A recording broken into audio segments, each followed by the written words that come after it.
अगर आप लोगों ने इस एनिमे का फर्स्ट पार्ट नहीं देखा है तो ऊपर आई बटन पर लिंक आ गई होगी, वहां से जाकर आप लोग देख सकते हो। और हाँ, वीडियो स्टार्ट करने से पहले आपसे एक छोटी सी रिक्वेस्ट है, प्लीज मेरी वीडियो को कम से कम 8 से 9 मिनट तक देख कर जाना, वरना मेरी वीडियो यूट्यूब आगे लोगों तक नहीं भेजता। तो चलिए वीडियो को स्टार्ट करते हैं। पिछले एपिसोड में हम लोगों ने देखा था कि हान मीरा को बहुत बुरी तरह से मारता है, जिसका बदला लेने के लिए अगले मैच में जिन हान से अपनी पूरी ताकत लगाकर लड़ता है। और जैसे ही वो अपना फाइनल मूव करने चलता है, वैसे ही मीरा बीच में आकर उसे रोक लेती है, ये कहते हुए कि हान ने अपने दोस्त को बचाने के लिए मुझसे इतनी बुरी तरह से फाइट की थी। और इसके बाद वो हान को एक लेटर देती है जो उसके दोस्त ने उसे दिया था। हान लेटर को पढ़कर स्माइल करने लगता है और इसके बाद जिन और हान दोनों एक दोस्त की तरह लड़ते हैं, जिसमें जिन अपनी ड्रैगन की का इस्तेमाल करके हान को हरा देता है। और इसके बाद हान उन दोनों का सहारा लेकर रिंग से बाहर चला जाता है। इसके बाद हमें लाइव स्ट्रीम में बताया जाता है कि टूर्नामेंट में पहली और दूसरी पोजीशन हान और जिन को मिल चुकी है, लेकिन तीसरी पोजीशन अभी भी खाली है, जिसके लिए मीरा को एक लड़के से लड़ना होगा और जो भी जीतेगा उसे तीसरी पोजीशन में रखा जाएगा। फिर उन दोनों का मुकाबला शुरू हो जाता है, जिसमें वो लड़का मीरा के हर हमले से बचते हुए उससे कहता है कि मैं तुम पे बिल्कुल भी रहम नहीं करूंगा। ये सुनकर मीरा फाइट में सीरियस होने का डिसीजन लेती है और उसके मुंह पर तलवार से हमला करके उसे एक ही बार में ढेर कर देती है। इसी के साथ जिन, मीरा और हान तीनों एक ही टीम में आ जाते हैं। ये देखकर जिन ऊट पटांग हरकतें करते हुए जोर जोर से मीरा मीरा चिल्लाने लगता है। ये देखकर हान शर्मिंदा हो जाता है और वो ऐसी एक्टिंग करता है जैसे वो जिन को जानता ही नहीं। फिर वो दिन की सारी फाइट्स खत्म करके अपने घर जा रहे होते हैं। तभी जिन उनसे कहता है आने वाले मुकाबलों में हम तीनों एक टीम बनकर लड़ सकते हैं। फिर वो जिनसे पूछती है वो ये मुकाबला किस लिए लड़ रहा है, क्योंकि वो तो अपने मून स्वॉर्ड स्टाइल को आगे ले जाना चाहती है और हान ये मुकाबला अपने दोस्त के लिए लड़ रहा है। जिसका जवाब देते हुए जिन कहता है मेरा लड़ने का कोई भी मकसद नहीं है, मैं बस अपने अपोनेंट को हराकर सबसे ताकतवर दिखना चाहता हूँ। और एक बार फिर हान और मीरा जिन को इग्नोर करके आगे बढ़ जाते हैं, ऐसा दिखाते हुए कि वो जिन को नहीं जानते। तभी जिन उनके पीछे जाने के लिए रोड क्रॉस करता है। तभी एक बूढ़ा आदमी उसके बगल से निकलता है, जिसके पास से जिन को कुछ रहस्यमयी शक्तियाँ महसूस होती हैं। जिन तुरंत पीछे मुड़कर देखता है, लेकिन वहाँ पर कोई भी नहीं होता। इसके बाद जिन अगले दिन पार्क में एक्सरसाइज करने के लिए जाता है, ताकि वो आने वाले मुकाबलों के लिए स्ट्रॉन्ग बन सके। लेकिन हमेशा की तरह जिन का ध्यान आसपास हो रही हलचल से भटक जाता है और कभी बिल्ली के पीछे भागने लगता है, तो कभी योगा करने लगता है, तो कभी उसके अंदर समाज सेवा करने का जोश जाग जाता है। फिर इसके बाद वो कुछ बच्चों के बलून को छुड़ाने के लिए पेड़ पर चढ़ जाता है और तभी वो डाली अचानक से टूट जाती है। लेकिन जिन गुलाटी मारते हुए अपने पैरों पर खड़ा हो जाता है। वो अपनी एड़ी में दर्द महसूस करता है और तभी वही बूढ़ा आदमी जो उसे रोड क्रॉस करते हुए मिला था वहाँ पर आ जाता है और उसके पैरों में सुई चुभो देता है, जिससे जिन को बहुत जोर का दर्द होता है। लेकिन वो देखता है कि उसका पैर बिल्कुल ठीक हो चुका है।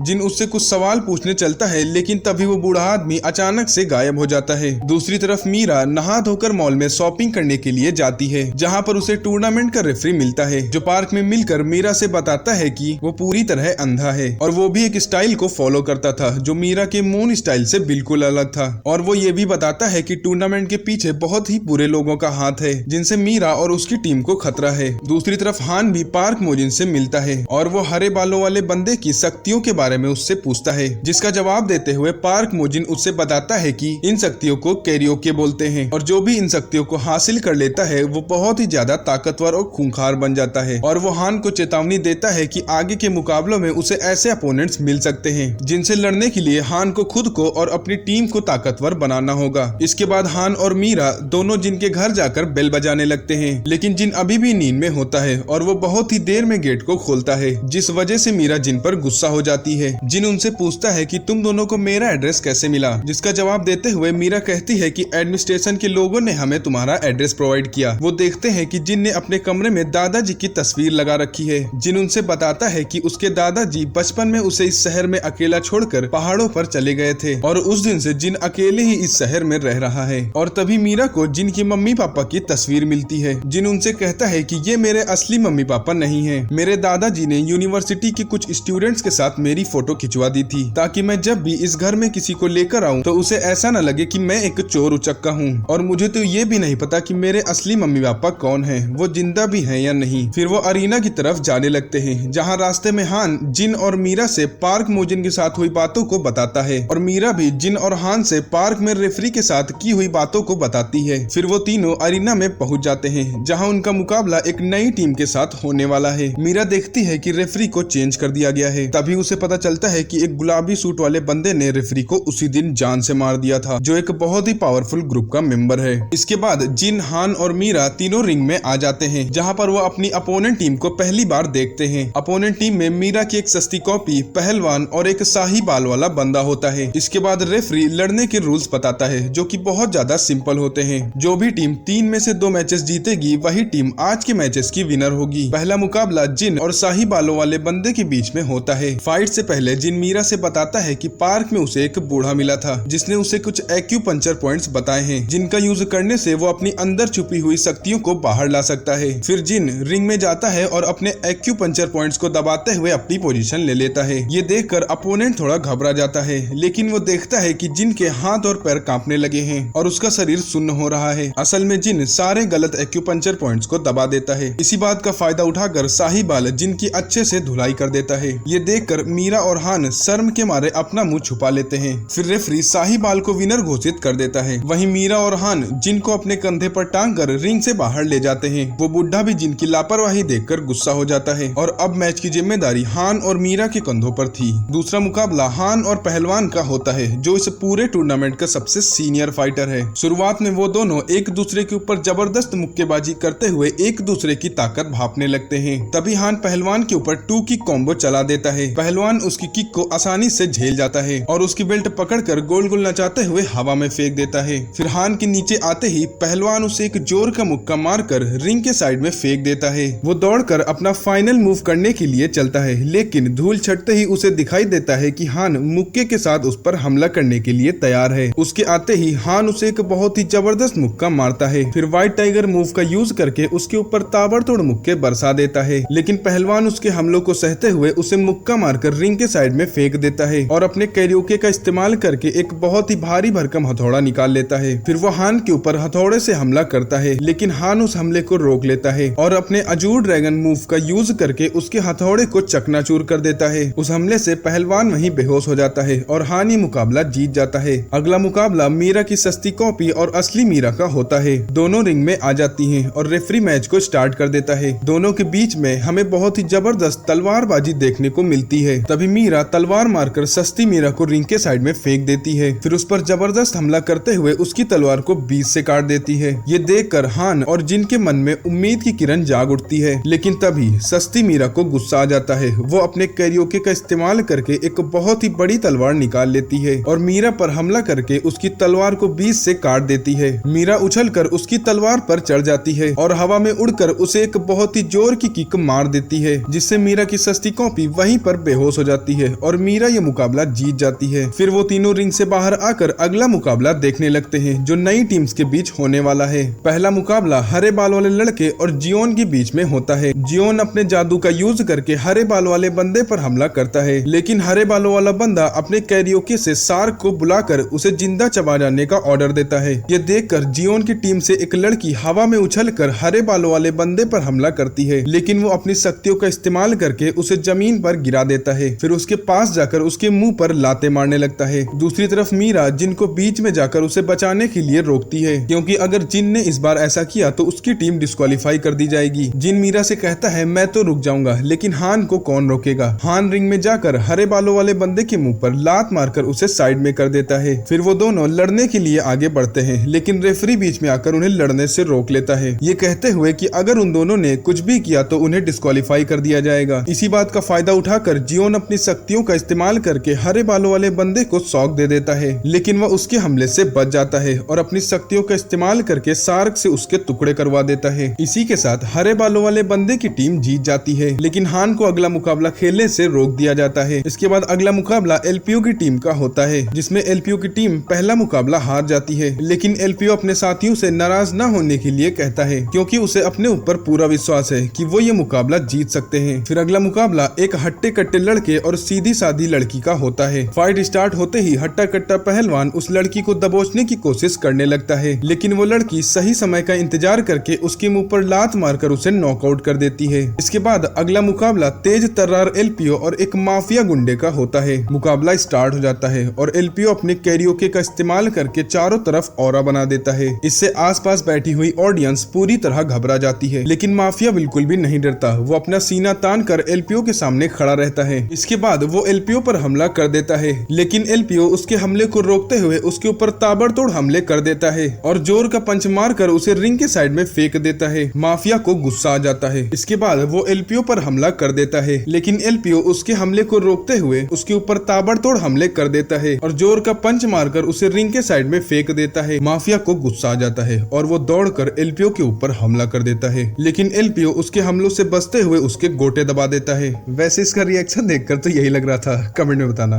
फिर माफिया अपने कैरियोकी का इस्तेमाल करके एलपीओ पर हमला करता है, लेकिन एलपीओ उसके हमलों से बचते हुए उसके ऊपर फाइनल मूव करने चलता है, लेकिन माफिया उसे पकड़ लेता है। हालांकि एलपीओ उसकी पकड़ से छूट जाता है और उसके पीछे आकर मुंह पर एक जोर की किक मारते हुए उसे नॉकआउट कर देता है। इसी के साथ एलपीओ अपनी टीम के लिए ये मुकाबला जीत जाता है। तभी जिन एलपीओ की जैकेट को नोटिस करता है, जिसमें उसके दादाजी की मिलिट्री यूनिफॉर्म के जैसे एक शेर का मुंह बना था। फिर घर जाते वक्त मीरा हान से कहती है कि आगे के मुकाबलों के लिए हमें और ताकतवर बनना होगा, जिसका जवाब देते हुए हान मीरा से कहता है कि पार्क मोजिन ने उससे कहा था अगर हम मेहनत करके कैरियोके को हासिल कर लें तो हम भी उतने ही ताकतवर बन सकते हैं जितने कि आज के टूर्नामेंट में फाइटर्स थे। पीछे से जिन कहता है कि उसे ये उधार की शक्तियां नहीं चाहिए। जिन को समझाने के लिए मीरा उसके पास जाती है और कहती है ये शक्तियां हमारे लिए बहुत जरूरी हैं, लेकिन जिन उसकी बातों को इग्नोर करते हुए कहता है कि मुझे कुछ जरूरी काम है और वहाँ से चला जाता है। रास्ते में जाते हुए वो पार्क मोजिन के साथ हुई मुलाकात को याद करता है, जिसमें पार्क ने जिन को उसके दादा की आखिरी लोकेशन के बारे में बताया था, जो कि उनकी शक्तियों की वजह से तबाह हो चुकी थी, और ये भी बताता है कि वहाँ उसके दादाजी के खून के छिट्टे मिले हैं, जिससे ये मालूम होता है कि उसके दादाजी की जान खतरे में है। जिन बेंच पर लेटकर सोच रहा होता है कि उसके दादा जिंदा भी होंगे या नहीं। तभी एलपीओ वहाँ पर आता है और जिन से दोस्ती करने के लिए अपना हाथ आगे बढ़ाता है। जिन जैसे ही उससे हाथ मिलाता है वैसे ही एलपीओ उसे जकड़कर उसके ऊपर मुक्के और लाते बरसाने लगता है। वो जिन से बताता है कि मैं तुम्हें अरीना से नोटिस कर रहा हूँ और तभी से मैं तुमसे लड़ना चाहता था। एलपीओ उसे लात मारता है, लेकिन जिन उसके हमले को रोक लेता है, लेकिन एलपीओ पलटवार करते हुए जिन को जमीन पर गिरा देता है, लेकिन वो अपने आप को उसका फाइनल मूव करने से रोक लेता है। जिन उससे पूछता है कि तुमने अपना हमला रोक क्यों लिया, जिसका जवाब देते हुए एलपीओ उससे कहता है कि मुझे भी तुमसे यही पूछना है, क्योंकि जिन भी अपनी लात को रोक लेता है। और जिन एलपीओ से उसकी हुडी पर बने लोगों के बारे में पूछता है। एलपीओ जिन से बताता है कि ये लोगो तुम्हारे दादा को सम्मान देने के लिए है, और ये भी बताता है कि उसके पिताजी बचपन में ही एक्सपायर हो गए थे और उसकी मम्मी ने उसे उसके अंकल के पास छोड़ दिया था, जहाँ वो उनके डोजो में रहता था। वहाँ पर उसके साथ बिल्कुल पराये जैसा सलूक किया जाता था। वो बताता है कि जब वो मायूस होकर पेड़ के नीचे बैठा था तब जिन के दादाजी उसके पास आते हैं। वो उसे बताते हैं कि एलपीओ के दादा और वो एक बहुत अच्छे दोस्त थे। उन्होंने साथ की एक फोटो भी दिखाई और बताया कि वो दोनों मिलिट्री में साथ में थे।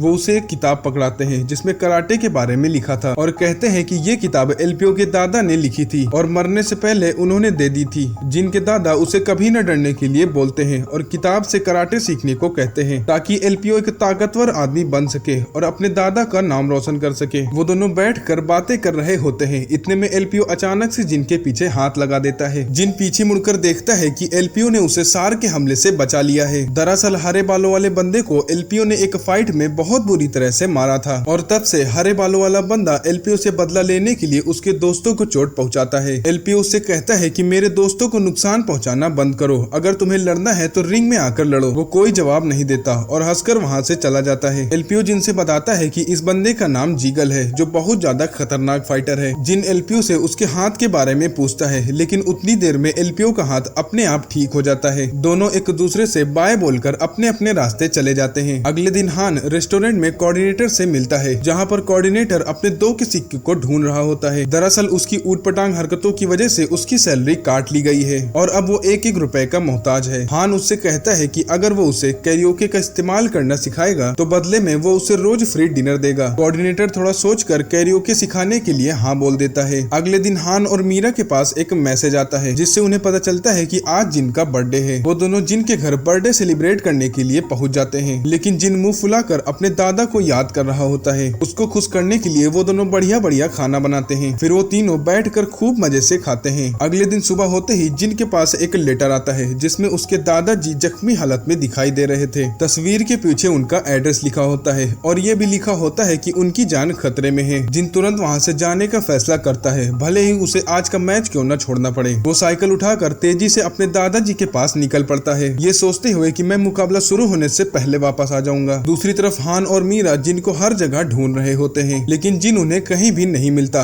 तभी वहाँ पर एक कोऑर्डिनेटर आती है और उन्हें बताती है कि उन्हें अरीना में मौजूद होना चाहिए, वरना उन्हें टूर्नामेंट से बाहर कर दिया जाएगा। हान और मीरा उसे बताते हैं कि जिन अभी तक नहीं आया। कोऑर्डिनेटर उससे कहती है कि उससे कोई भी फर्क नहीं पड़ता, अगर तुम दोनों को टूर्नामेंट में रहना है तो तुम्हें वहाँ पर मौजूद होना चाहिए। हान मीरा से कहता है कि मुकाबला जीतने के लिए हमें सिर्फ 2 राउंड जीतने होंगे और उसके लिए जिनकी कोई भी जरूरत नहीं। लेकिन मीरा उसे याद दिलाती है कि इस राउंड के लिए उस पर बैन लगा है। हान मीरा से पहले जाने के लिए बोलता है और कहता है कि वो ये फाइट देर तक लड़े ताकि उसे जिन को ढूंढने का समय मिल पाए। मीरा हंसते हुए हान से जिन को जल्दी लाने के लिए कहती है और रिंग में फाइट करने के लिए चली जाती है और वहीं हान जिन को ढूंढने के लिए चला जाता है। रिंग पर चढ़ते ही मीरा अपने अपोनेंट को देखती है, जो कि ये हुडी वाला लड़का है। वो मीरा से कहता है कि वो मून स्टाइल के वारिस से बहुत दिनों से लड़ना चाहता था। फिर वो हुडी उतार कर अपनी बॉडी को दिखाता है जो बहुत ज्यादा चमक रही थी। वो सबसे बताता है कि वो यहाँ ये चेक करने आया है कि मीरा मून स्टाइल के काबिल है या नहीं। मुकाबला शुरू हो जाता है और मीरा उस पर हमला करती है, लेकिन उसके शरीर पर लगे तेल की वजह से मीरा के सारे हमले नाकाम हो जाते हैं। मीरा अपने स्पेशल मूव का यूज करके उस पर हमला करती है, लेकिन वो उसे पकड़ लेता है और अपनी तलवार के साथ खेलने के लिए कहता है। मीरा उसकी बातों पर ध्यान नहीं देती और उसके पेट में तलवार भोंककर खुद को छुड़ा लेती है। वो फिर उस पर हमला करने चलती है, लेकिन इतने में सांडे का टीममेट उसकी तरफ तलवार फेंक देता है, जिससे वो मीरा के हमले को रोक लेता है। अभी मीरा को याद आता है कि सांडा जिस तलवार से लड़ रहा है वो उसके पापा की है, जिसे सूसू ने चुरा लिया था। मीरा तलवार वापस मांगते हुए सांडे पर हमला करती है, लेकिन इस बार मीरा की तलवार टूट जाती है। मीरा एक कदम पीछे हटती है और इतने में वो तलवार अपने आप असली तलवार में बदल जाती है। सांडा मीरा से बताता है कि वो तलवार उसके पास बहुत सालों से थी, लेकिन वो अभी तक उसकी असली ताकत को नहीं पहचान पाया। सांडा इतने में अचानक से मीरा के पीछे आकर हमला कर देता है। मीरा हमलों से बचते हुए उसके ऊपर मून स्टाइल का यूज करके हमला कर देती है। सांडा कुछ समझ पाता इतने में मीरा हवा में उछलकर उसके पेट पर लात मार देती है और पंजा मारकर उसे रिंग के साइड में फेंक देती है। सोर्ड उसके हाथ से छूट जाती है और मीरा उसे पकड़ लेती है, लेकिन सोर्ड अपने आप गायब होकर सांडे के पास चली जाती है। सांडा मीरा को बताता है कि मास्टर अपनी तलवार को नहीं चुनता, बल्कि तलवार अपने मास्टर को खुद चुनती है। दूसरी तरफ जिन साइकिल से एक बंजर कारखाने में पहुंच जाता है, जहां पर उसके दादाजी बेहोशी की हालत में जंजीरों से बंधे मिलते हैं। जिन जंजीर तोड़ने के लिए हथियार ढूंढता है, लेकिन इतने में उसके दादाजी शैतानी रूप से हंसते हुए फूल कर फट जाते हैं। धमाके की चपेट से जिन बेहोश हो जाता है। तभी एक अनजान आदमी हंसते हुए वहां पर आता है और जिन की बेवकूफी के लिए उसे बुद्धिहीन कहने लगता है। जिन कोई भी जवाब नहीं देता, जिससे उस आदमी को लगता है कि जिन मर चुका है। वो दरवाजे की तरफ जाने लगता है, लेकिन इतने में जिन उठकर उसे रुक जाने के लिए बोलता है। वो आदमी यह देखकर थोड़ा हैरान हो जाता है। इतने में जिन उस आदमी को लड़ने की चुनौती देता है। लड़ने के लिए वो आदमी खुद के बहुत सारे क्लोन्स बना लेता है और सब मिलकर जिन पर हमला कर देते हैं। जिन शुरुआत में उनसे बहुत अच्छी तरीके से लड़ता है, लेकिन कुछ ही देर में वह सब उसके ऊपर हावी हो जाते हैं। जिन कोने में देखता है जहाँ उसे अपने अपोनेंट्स की लाशें दिखाई देती हैं, जिनसे उसे आज का मुकाबला करना था। इतने में वो आदमी हंसते हुए जिन से बताता है कि उसके दोस्त जिन फाइटर से लड़ रहे हैं वो उसके ऑर्गेनाइजेशन के लोग हैं और वो कुछ ही देर में उसके सारे दोस्तों को मार देंगे। यह सुनकर जिन के सिर पर खून सवार हो जाता है और वो सारे क्लोन को ब्लास्ट कर देता है और उठकर एक्यूपंचर का यूज करके अपनी पूरी बॉडी को शून्य कर देता है, जिससे उसके शरीर का दर्द पूरी तरह से ठीक हो जाता है। अरीना में सांडा बिना रुके मीरा पर हमला करता है और सही मौके को देखकर उसके पेट में तलवार घुसा देता है। वो मीरा के पास जाकर उसे बाल पकड़कर उठाता है और चाटे मारते हुए उसके चोट के ऊपर एक बहुत ही जोर का मुक्का मार देता है। मीरा की हालत खराब हो जाती है और वो उठने की कोशिश करती है। इतने में सांडा उसे बताता है कि जिन अब मुकाबले में नहीं आएगा, क्योंकि वो अब तक मर चुका होगा। ये सुनकर मीरा को गुस्सा आ जाता है और वो दौड़कर सांडे के ऊपर हमला कर देती है, लेकिन सांडा उसके हमले से बचते हुए तलवार निकालकर उसके कंधे को जख्मी कर देता है। सब लोगों को लग रहा था कि मीरा मर चुकी है, लेकिन मीरा उठकर खड़ी हो जाती है और इस बार उसके चारों तरफ एक खतरनाक आग की लपटें बन जाती हैं और वो तलवार सांडे के पास से गायब होकर मीरा के पास चली जाती है। सांडा देखता है कि मीरा ने अपने कैरियोके को जागृत कर दिया है और उसके सिर से 2 चोटी जैसे पंख निकल जाते हैं। इतने में मीरा सांडे पर जोरदार हमला कर देती है। वो हमला इतना खतरनाक होता है कि स्टेडियम में बैठे लोग शौक में आ जाते हैं और सांडा ये मुकाबला हार जाता है। मीरा ने लड़ाई में हद से ज्यादा ताकत का इस्तेमाल कर लिया था, जिसकी वजह से वह बेहोश होकर गिरने लगती है। इतने में जिन अचानक से वहाँ पर आकर मीरा को गिरने से बचा लेता है। फिर हान मीरा को रिंग से बाहर लेकर जाता है। अगला मुकाबला जिन और इस लड़के का होता है। ये लड़का जिनसे कारखाने में क्या क्या हुआ पूछता है, लेकिन जिन कोई भी जवाब नहीं देता, वो सिर्फ उसे घूरता रहता है।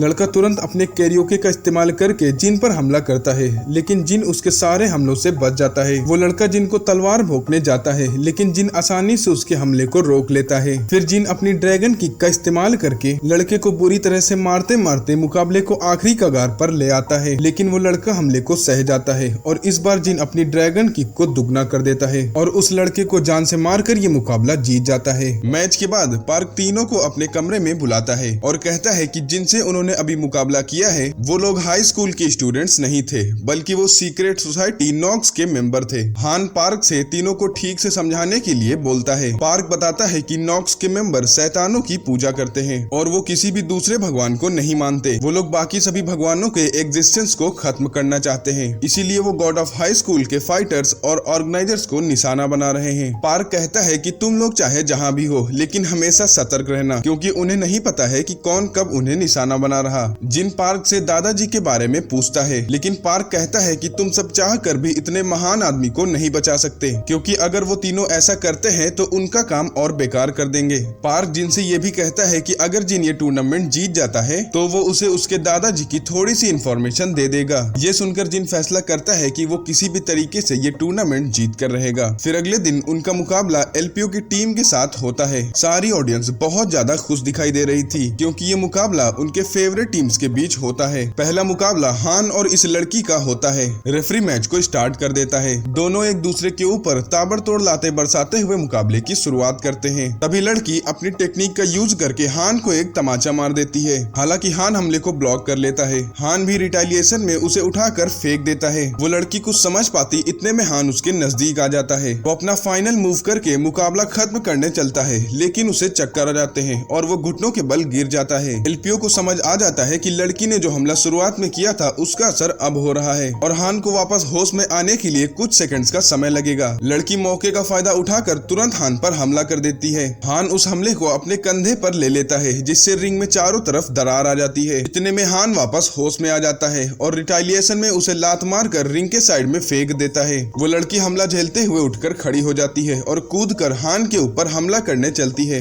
लेकिन हान अपने व्हाइट टाइगर्स मूव का यूज करके उसे हरा देता है। फिर अगला मुकाबला जिन और एलपीओ का होता है। दोनों एक दूसरे के ऊपर हमला शुरू कर देते हैं। जिन एग्रेसिव होकर एलपीओ पर अपनी किक कॉम्बो चला देता है। एलपीओ उसके हर हमले से बचते हुए उसे लात मारकर पीछे कर देता है। फिर वो जिन के हमलों को ब्लॉक करके लात मार के उसे घुटनों पर ला देता है। पलटवार करते हुए जिन एलपीओ के ऊपर अपनी 3 किक कॉम्बो चला देता है, लेकिन एलपीओ उसके चेहरे पर लात मारकर रिंग में पटक देता है। तभी जिन का गुस्सा जाग उठता है और वो एलपीओ के ऊपर ड्रैगन किक चला देता है। एलपीओ भी अपनी टेक्निक का यूज करके हमले को रोक लेता है और जिनको कमजोर बोलने लगता है। जिन गुस्से में एलपीओ के ऊपर अंधाधुन मुक्के चलाने लगता है और मीरा की मून स्टाइल का यूज करके उसके शरीर पर कट लगा देता है। फिर वो हान की टेक्निक का यूज करके एलपीओ के हमले को रोक लेता है। फिर वो रिंग के साइड में जाकर अपनी फाइनल किक चला देता है। हालांकि एलपीओ भी अपनी पूरी ताकत का यूज करके उस पर हमला करता है। धूल हटने के बाद हम देखते हैं कि जिन अभी भी खड़ा है, लेकिन एलपीओ जमीन पर गिर चुका है। सबको लगता है कि एलपीओ ये मुकाबला हार चुका है, लेकिन तभी एलपीओ उठकर खड़ा हो जाता है और उसके चारों तरफ एक ऑरा बन जाता है, जिससे एलपीओ बाहर आता है। वो एक भेड़िया बन चुका था। उसे देखकर हान और मीरा के पसीने छूट जाते हैं। जिन दौड़कर एलपीओ पर हमला करता है, लेकिन एलपीओ के इर्द गिर्द मौजूद एक अदृश्य शक्ति हमले को रोक लेती है। तभी एलपीओ पलटवार करते हुए गायब होकर जिन के ऊपर ताबड़तोड़ किक चला देता है, जिससे जिन बेहोशी की हालत में गिर जाता है। एलपीओ जिन के ऊपर दूसरा हमला करता है, लेकिन जिन इस बार गायब होकर बच जाता है और अपने 2 की कॉम्बो का यूज करके एलपीओ पर हमला करता है, लेकिन एलपीओ उसके हमले से बचते हुए जिनको मुक्का मारकर घुटनों पर ला देता है। एलपीओ से खुद की शक्तियां संभाली नहीं जा रही थी, लेकिन वो इसे इग्नोर करते हुए अपनी शक्तियों का इस्तेमाल करके जिन पर भेड़िए छोड़ देता है। जिन दौड़कर उसकी तरफ जाता है और दोनों को खत्म कर देता है। फिर दोनों एक दूसरे के ऊपर अपनी पूरी पावर से हमला करते हैं। तभी वो एक आग के गोले के अंदर आ जाते हैं जो एलपीओ ने बनाया था। उसके अंदर वो सैकड़ों भेड़ियों को बनाकर जिन के ऊपर छोड़ देता है, लेकिन तभी जिन अपने कैरियोके को जगा लेता है और एक ही बार में सारे भेड़ियों को भस्म कर देता है। एलपीओ एक बार फिर जिन के ऊपर हजारों भेड़िए छोड़ देता है। इस बार जिन अपनी शक्तियों का इस्तेमाल करके सारे भेड़ियों को एक ही बार में खत्म कर देता है और एलपीओ को आसमान में पहुंचा देता है। फिर एक बड़ा सा हाथ आकर एलपीओ को रिंग में पटक देता है। जिनको विजेता घोषित कर दिया जाता है और एलपीओ जमीन पर बेहोश पड़ा रहता है। बाद में जिन हॉस्पिटल में एलपीओ का हाल चाल पूछने जाता है, जिसका जवाब देते हुए एलपीओ कहता है कि वो अब बिल्कुल ठीक है और अपने टीममेट से बाहर जाने को बोलता है ताकि वो अकेले में जिनसे बात कर सके। एलपीओ फाइनल्स में जिनसे सतर्क रहकर लड़ने को बोलता है, क्योंकि वहाँ पर उसका अपोनेंट जीगल होगा जो बहुत बहुत ज्यादा खतरनाक है। जिन जवाब देते हुए कहता है मैंने कसरत करके अपनी ताकत बढ़ा ली है। फिर जिन हान और मीरा से मिलने के लिए बाहर जाता है, जहाँ वो देखता है कि आसमान ऐसा दिखाई दे रहा था जैसे उसमें खून की लपटें हों। तभी पार्क मोजिन अचानक से डिक्लेयर करता है कि टूर्नामेंट को कैंसिल कर दिया गया है। वो लोग बाहर आते हैं और देखते हैं कि आसमान से एक अजीब सी चीज निकलने की कोशिश कर रही है। बहुत से अजीब राक्षस उसमें से निकलकर सब पर हमला कर देते हैं। वो सभी समझने की कोशिश करते हैं कि आखिर यहाँ चल क्या रहा है। इतने में एलपीओ और जीगल को लड़ते हुए देखते हैं। एलपीओ अपने कैरियोकी का इस्तेमाल करके उससे लड़ने की कोशिश करता है, लेकिन मौका पाते ही जीगल पेट में मुंह वाले दानवों को बना देता है, जो एलपीओ को तुरंत खा जाता है। वो गुब्बारा बनकर हवा में उड़ने लगता है। गुब्बारा जैसे ही फटता है उससे एलपीओ और एक चाबी निकलती है। जीगल उसे पकड़ने की कोशिश करता है, लेकिन तभी एक दानव आकर उसे ले जाता है। कई लोगों से गुजरने के बाद वो चाबी इस बंदे के पास आ जाती है, जो कि मेन विलन है, और इसी की वजह से पूरे शहर में तबाही मची है। वो कुछ बोलने जा रहा होता है, इतने में जिन बीच में आकर उसे लात मारकर चाबी छीन लेता है। अभी अचानक से न्यूज में बताया जाता है कि अमेरिका को इस लड़ाई के बारे में पता चल गया है और वो कोरिया को तबाह करने के लिए मिसाइलें भिजवा देता है, ताकि जंग से बाकी देश सुरक्षित रहे। दूसरी तरफ पार्क, जो एक भारी भरकम मूर्ति को गिरने से रोक रहा था, वो अपने जादू का इस्तेमाल करके सभी को दूसरी दुनिया में भेज देता है, ताकि वो सब मिसाइल से सुरक्षित रहे। उस दुनिया में जिन सबसे पहले उठता है और अपने दोस्तों को ढूंढने के लिए निकल पड़ता है। तभी रास्ते में एलपीओ उसे बेहोश पड़ा मिलता है। जिन अपनी एक्यूपंक्चर टेक्निक का यूज करके उसको ठीक कर देता है। तभी एलपीओ उसे चाबी देता है, ये कहते हुए कि जिन इस चाबी को जीगल से बचा कर रखे। जिन हान और मीरा को ढूंढने के लिए निकल जाता है। तभी हान और मीरा उसे रास्ते में बेहोश पड़े मिलते हैं। हान जिनसे तुरंत वहाँ से भागने को कहता है, क्योंकि जीगल उसे पागलों की तरह ढूंढ रहा था। इतने में पीछे से जीगल वहाँ पर आ जाता है और जिनसे चाबी देने को कहता है। हालांकि जिन उसके ऊपर चिल्लाकर चाबी देने से मना कर देता है। इसके बाद वो दोनों लड़ने लगते हैं। तभी जिन अपनी ड्रैगन किक का इस्तेमाल करके जीगल पर हमला करता है, लेकिन जीगल उस हमले को शार्क निकालकर डिफेंड कर लेता है और पलटवार करते हुए जिनकी चटनी बना देता है। तभी तेज रोशनी चमकती है और वो टेलीपोर्ट होकर अपनी दुनिया में वापस आ जाते हैं। वो देखते हैं कि पूरा कोरिया तबाह हो चुका है और वो अजीब सी स्टैचू आधी जमीन के अंदर धंस चुकी है, लेकिन जीगल अभी भी चाबी के पीछे पड़ा होता है और वो अपनी शक्तियों का इस्तेमाल करके जिनको पकड़कर चाबी निकाल लेता है। इसके बाद वो एक बच्चे में बदल जाता है। फिर देखते ही देखते उसके पर निकल आते हैं और वो हवा में उड़ने लगता है। वो आधी परी और आधे राक्षस में बदल जाता है। वो जिन और उसके दोस्तों से कहता है कि मैं तुम सबको मारकर इस दुनिया पर कब्जा कर लूंगा। ऐसा कहकर जीगल अचानक से हान और मीरा को उठाकर फेंक देता है। मीरा उससे लड़ने की कोशिश करती है, लेकिन जीगल उसके हमले को एक उंगली से रोक लेता है। हान भी उस पर हमला करता है, लेकिन वो उसके मुक्के से बचते हुए उसे उड़ा देता है। फिर इसके बाद वो जिन को हवा में बांध देता है, लेकिन जिन अपनी एक्यूपंक्चर टेक्निक का यूज करके दर्द को खत्म कर लेता है और उसके कब्जे से छूट जाता है और उसकी तरफ दौड़ जाता है। सही समय देखकर हान और मीरा भी इसमें शामिल हो जाते हैं। तभी जीगल उन पर बिजली से हमला करता है और तीनों अपनी जान बचाकर भागने लगते हैं, लेकिन तभी जीगल अचानक से जिन की तरफ एक लाल तलवार फेंक देता है। सही समय पर हान बीच में आकर उस हमले को अपने ऊपर ले लेता है। इसके बाद जिन अपने कैरियोके को एक्टिवेट कर लेता है और एक बहुत बड़ी तलवार निकाल लेता है। फिर वो दौड़कर जीगल के ऊपर हमला कर देता है। उसकी स्पीड जीगल से दुगनी हो चुकी थी और वो जीगल को मारकर उसकी बैंड बजा देता है। इसके बाद वो जीगल के ऊपर लाखों वॉट की बिजली गिरा देता है। सबको लगता है कि जीगल पूरी तरह मर चुका है, लेकिन तभी वो उठकर खड़ा हो जाता है और एक बहुत ही खतरनाक दानव में बदल जाता है। उससे लड़ने के लिए एलपीओ भी उनके साथ आ जाता है और सब मिलकर उस पर हमला कर देते हैं। आखिर में जिन अपनी ड्रैगन किक का इस्तेमाल करके जीगल को मार देता है। सब बैठकर चैन की सांस लेते हैं। इतने में एक औरत आकर जिनको मारने लगती है, ये कहते हुए कि ये सारी तबाही जिन की वजह से हुई। हान और मीरा कोने में खड़े होकर चुपचाप ये देख रहे होते हैं। तभी वो औरत उनसे बताती है कि तीनों ने ये मुकाबला जीत लिया है, जिसके बदले में वह उनकी कोई भी एक इच्छा पूरी कर सकती है। ये सुनकर जिन बहुत ज्यादा खुश हो जाता है और अपने दादा को वापस लाने के लिए बोलने जा रहा होता है। इतने में वो पीछे मुड़कर एलपीओ की टीम की हालत देखता है, जहाँ पर उसकी टीम के मेंबर्स ने अपने हाथ तक खो दिए थे। ये देखकर जिनको तरस आ जाता है और वो सबको ठीक करने के लिए बोलता है। महिला एक झटके में सबको ठीक कर देती है। तभी जिन खुशी के मारे बेहोश होकर गिर जाता है। वो अपने अपार्टमेंट में सोकर उठता है, जहाँ पर वो हान और मीरा को खाना बनाते हुए देखता है। वो दोनों उसे बताते हैं कि वो पूरे 3 महीनों से सोया है और वो उसकी देखभाल कर रहे हैं। जिन ये सुनकर थोड़ा कंफ्यूज हो जाता है, लेकिन फिर तीनों साथ में बैठकर खाना खाते हैं और ये एक्सप्लेनेशन यहीं पर खत्म हो जाता है। आप लोगों से मेरी एक छोटी सी रिक्वेस्ट है, प्लीज चैनल को सब्सक्राइब कर देना और वीडियो को लाइक करके दोस्तों के साथ शेयर कर देना, वरना यूट्यूब मेरी वीडियो आगे लोगों तक नहीं पहुंचाता। तो तब तक के लिए बाय बाय, मिलते हैं नेक्स्ट वीडियो में। Love you all.